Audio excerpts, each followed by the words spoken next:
नमस्कार दोस्तों, स्वागत है आपका आपके अपने YouTube channel mathematics with Rituraj sir में। दोस्तों, जैसा कि पिछली श्रृंखला में आपने पढ़ा था चक्रवृद्धि ब्याज के प्रश्नों को, उसी श्रृंखला को आगे बढ़ाते हुए आज हम लोग आपको चक्रवृद्धि ब्याज के नए प्रश्नों को पढ़ाएंगे। भाग 2 चक्रवृद्धि ब्याज भाग 2 कंपाउंड इंटरेस्ट पार्ट 2। तो इस श्रृंखला में हम लोग पढ़ेंगे चक्रवृद्धि ब्याज से कौन सी धनराशि एक वर्ष के अंत में 650 रुपये तथा 2 वर्ष के अंत में 676 रुपये हो जाती है। मतलब चक्रवृद्धि ब्याज की दर नहीं पता है, एक वर्ष के अंत में मिश्र धन 650 रुपये तथा 2 वर्ष के अंत में मिश्र धन 676 रुपये हो जाता है, ये पता है हमें। तो हमें बस वही एक अपना फार्मूला पता है, चक्रवृद्धि मिश्र धन वाला। चक्रवृद्धि मिश्र धन ए बराबर होता है P 1 + R/100 और पावर में n।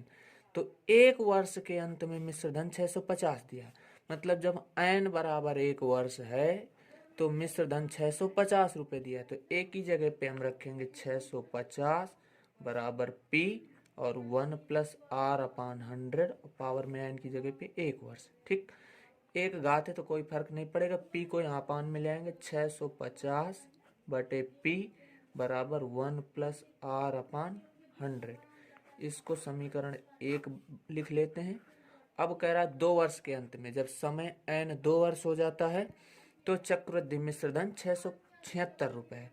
तो फिर इसी फार्मूले में मान रख देंगे, मिश्र धन की जगह पे 676, यानी कि एक ही जगह पे 676 बराबर P 1 + R/100 और पावर में n के स्थान पे 2 रख देंगे, यहाँ पे 2 हो जाएगा। P को बटे में ले आएंगे, 676 बटे P बराबर 1 + R/100 और पावर में हो जाएगा 2। समीकरण 1 से जो 1 + R/100 का मान आया है, समीकरण 1 में 1 + R/100 का मान है 650 बटे P, उसको उठा के यहाँ रख देंगे। तो यहाँ पे लिखेंगे समीकरण 1 से 1 + R/100 का मान रखने पर तो समीकरण 1 से 1 + R/100 का मान 650 बटे P उठा के यहाँ रख देंगे, तो 676 बटे P बराबर 650 बटे P का होल स्क्वायर। ठीक, इधर वहाँ भेज दें, 676 बटे P बराबर 650 गुणे 650 बटे P गुणे P। तो एक P से एक P कैंसिल हो जाएगा, दूसरे P को यहाँ मल्टीप्लाई में भेज देंगे, तो आ जाएगा हमारा 676 गुणे P बराबर 650 गुणे 650। 676 को बटे में भेज दें तो P बराबर 650 गुणे 650 बटे 676। काट देते हैं 13 से, 13 × 5 = 65, 13 दूनी 26, इसको भी 13 × 5 = 65, 1 0। फिर 13 से, 13 × 5 = 65 और 13 चौको 52, 13 चौको 52 और यहाँ पे 13 × 5 = 65, 0। तो P बराबर आया 50 गुणे 50 बटे 4। 2 से काट दो, 2 दूनी 4, 25 दूनी 50, फिर 2 एकम 2 और 25 दूनी 50।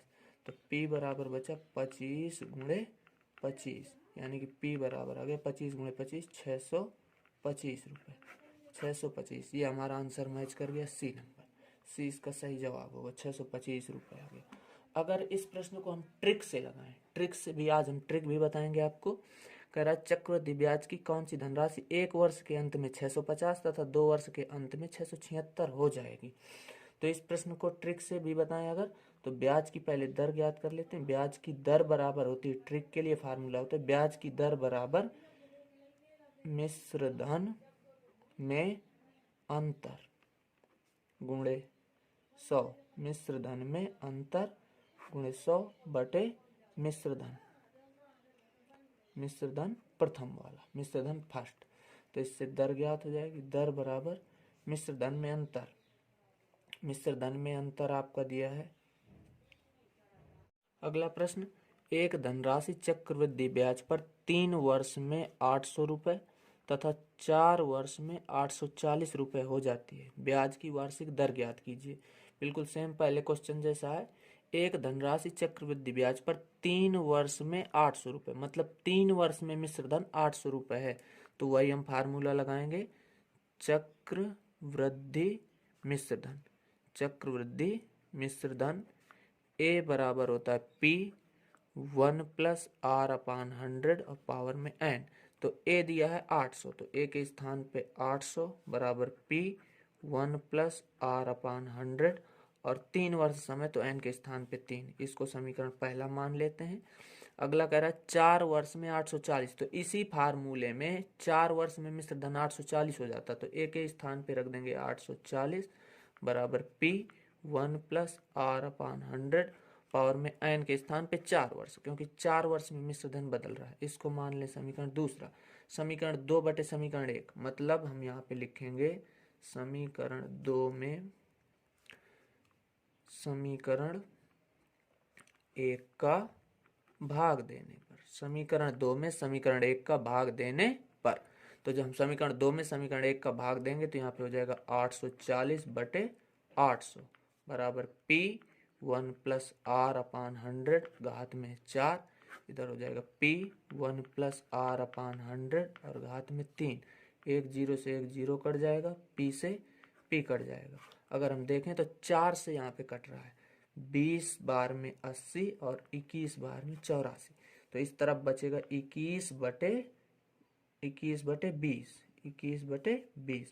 1 प्लस आर अपान 100 की पावर 3 से 4 कट जाएगा, तो यहाँ बचेगा 1 प्लस आर अपान 100। 1 को इधर ले आए, 21 बटे 20 माइनस 1 बराबर आर अपान 100। 20 को ऊपर भेज दें, 21 माइनस 20 बटे 20 बराबर आर अपान 100। तो इधर बचेगा हल करने पे 21 में 20 घटाएंगे, 1 बटे 20 बराबर आर बटे 100। 100 को गुणा में भेज दें तो 100 बटे 20 बराबर आर, 20 पंचे 100 होता है, तो आर बराबर आएगा 5%। अतः उत्तर होगा 5%। इसका ए ऑप्शन सही हो जाएगा। ए नंबर का विकल्प बिल्कुल सही हो जाएगा। अगला प्रश्न देखते हैं इसी श्रृंखला का। अगला प्रश्न, किसी धनराशि पर 5% वार्षिक ब्याज की दर से 2 वर्षों के ब्याज की दर दी है 5%, यानी कि हल करेंगे यहाँ पे तो हम लिखेंगे आर बराबर दिया है 5% वार्षिक, ब्याज की दर दी है 5% वार्षिक 2 वर्षों में, एन बराबर दिया है 2 वर्ष। साधारण ब्याज और चक्रवृद्धि ब्याज का अंतर 15 रुपये है।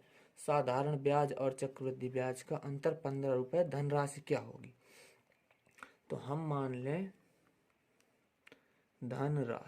धनराशि बराबर पी हम मान लें, तो यहाँ पे कह रहा है ब्याज का अंतर बराबर दिया है 15 रुपये। साधारण ब्याज और चक्रवृद्धि ब्याज का अंतर दिया है 15 रुपये। तो पहले हम पी धनराशि का 2 वर्ष का 5% ब्याज की दर से साधारण ब्याज निकाल लें। तो साधारण ब्याज बराबर होता है मूलधन गुणे दर गुणे समय बटे 100, इसी को हम कहते हैं PRT अपान 100।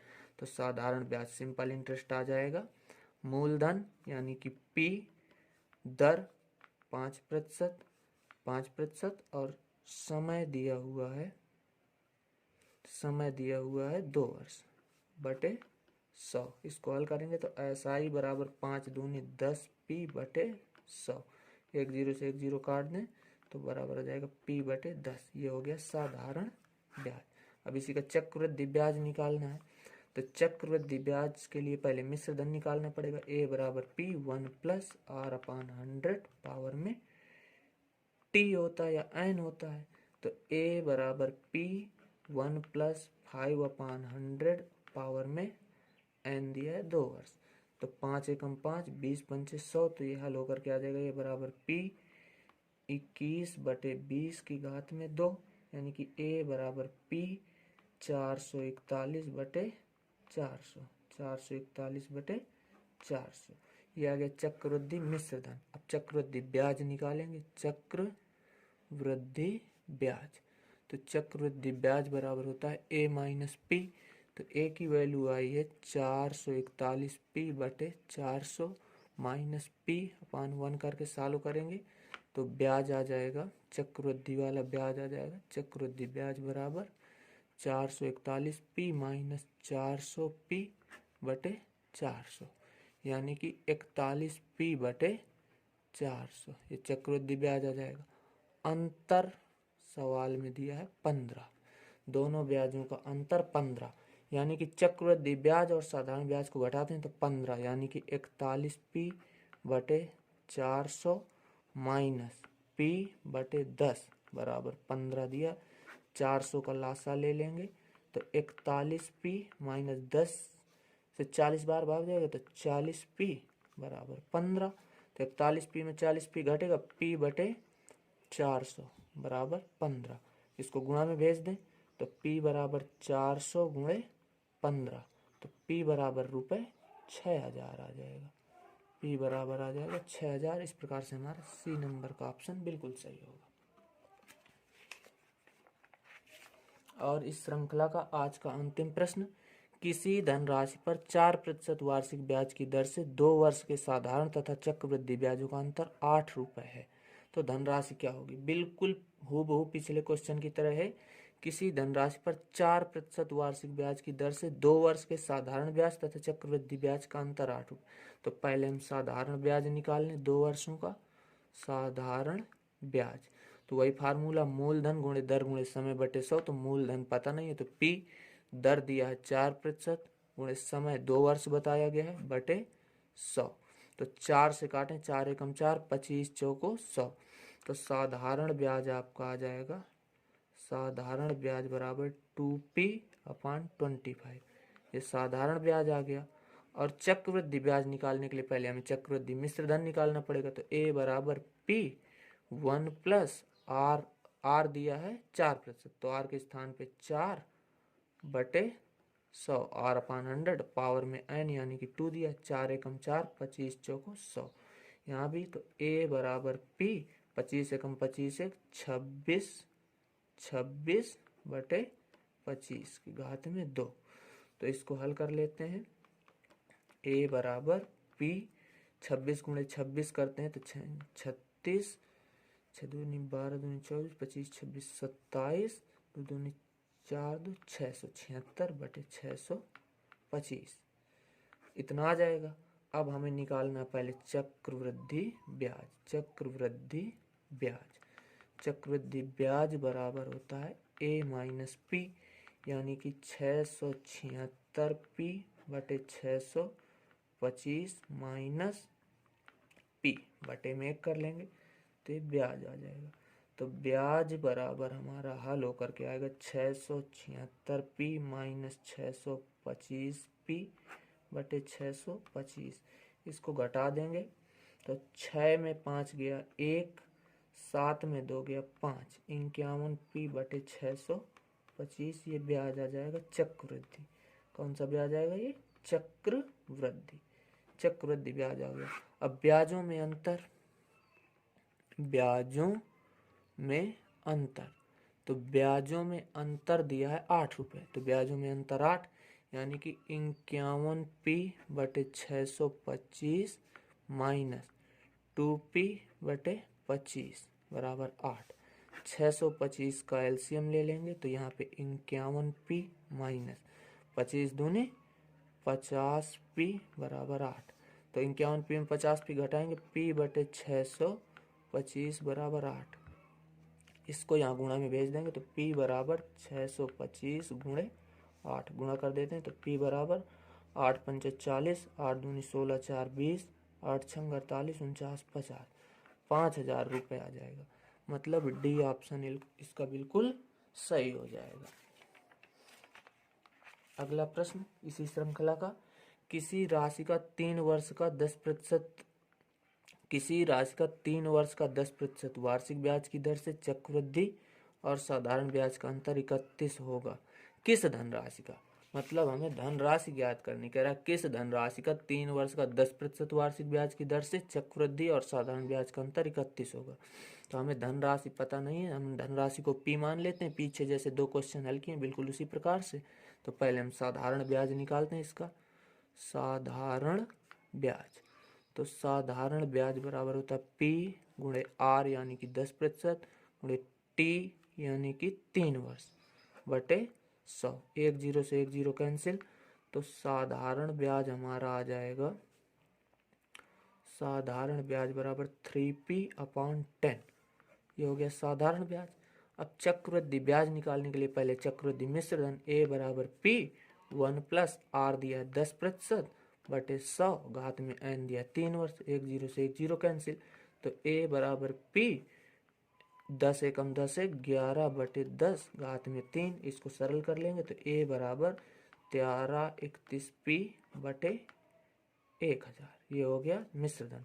तो अब निकालेंगे चक्रवृद्धि ब्याज, चक्रवृद्धि ब्याज वही A माइनस P।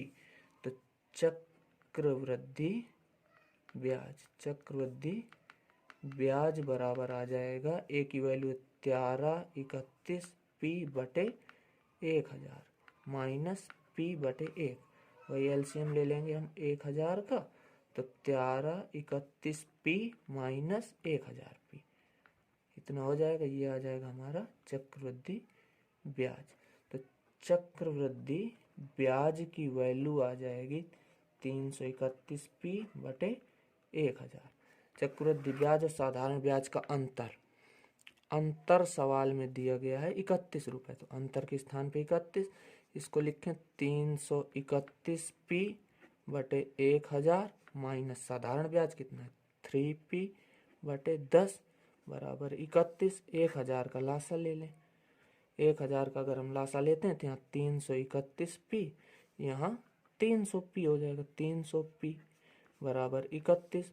तो 331 में 300 घटाएंगे तो 31P बटे 1000 बराबर 31। P को यहाँ बचा लें और इस भिन्न को उल्टा करके भेज दें तो 31 पहले से गुणे में 1000 बटे 31। तो 31 से 31 आ जाएगा, P बराबर 1000 आ जाएगा। तो इसका हमारा डी नंबर का ऑप्शन मैच कर जाएगा, अतः सही उत्तर कौन सा होगा, डी। मूलधन आ गया 1000। तो यह था आज की श्रृंखला का अंतिम प्रश्न और चक्रवृद्धि ब्याज के 4 टॉपिक आपके समाप्त हो चुके हैं। चक्रवृद्धि ब्याज जैसा कि हमने बताया था 6 टॉपिक में डिवाइड है। पहला साधारण प्रश्न, दूसरा गुणा पर आधारित प्रश्न, तो ये दोनों हमने पहले वीडियो में पढ़ लिए थे। तीसरा और चौथा, जब 2 समयों के चक्रवृद्धि मिश्र धन ज्ञात हों, ये हमने आज कवर कर लिया है। जब चक्रवृद्धि ब्याज तथा साधारण ब्याज में अंतर ज्ञात हो, ये वाला टॉपिक भी हमने पढ़ लिया है। अब 2 टॉपिक अगले वीडियो में ख़त्म हो जाएंगे। अगर आपको हमारा वीडियो अच्छा लगता हो तो इसको लाइक करें और अपने दोस्तों के साथ साझा जरूर करें। आप वीडियो को अंत तक देखें, जिससे बहुत अच्छे से आपको समझ में आएगा। अगर कहीं कोई समस्या होती है तो कमेंट बॉक्स में बताएं। इस प्रकार के और भी बहुत सारे प्रश्नों को हल करें। अगर किसी प्रश्न में समस्या होती है तो आप कमेंट बॉक्स में उसको पूछें हमसे। बहुत जल्द हम हाई स्कूल और इंटर की सीरीज भी आपको उपलब्ध कराएंगे। तब तक के लिए धन्यवाद।